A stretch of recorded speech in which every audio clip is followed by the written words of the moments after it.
Même Dieu lui-même, le Père, il n'a pas fait l'unanimité de la nation. Même Dieu lui-même était incapable, qui a créé les cieux, la terre, n'a pas fait l'unanimité. Il y a eu tour de Babel, chacun a parlé sa langue.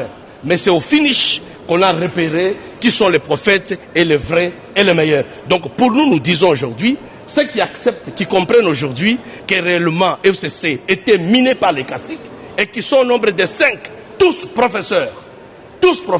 Et je vous laisse un devoir de dénicher ces 5 professeurs, tous caciques.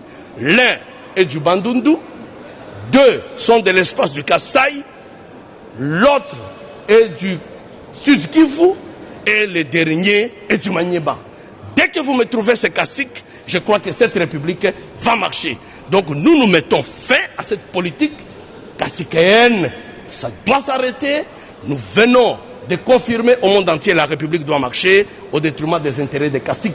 Et je salue ceux qui viennent de nous rejoindre aujourd'hui, qui viennent de comprendre que la République prime au détriment de la politique des caciques. Salut et je les souhaite le bienvenu dans le club des révolutionnaires républicains. Même là où Joseph Kabila est, il sera content que ce pays, nous ne pouvons pas appliquer la politique de la terre brûlée. Il faut appliquer la politique d'avancement. Jamais, en aucun cas dans notre famille, on nous a inculqué, on nous a éduqués sur la politique de la chaise vide et la politique de la terre brûlée. C'est la politique des caciques. Ce sont des méchants et avec le méchant, nous devons prendre des mesures pour que ces méchants qui se rassemblent ne puissent plus revenir sur la scène politique pour qu'on délivre notre FCC. Notre position n'est rien d'autre que la délivrance du FCC.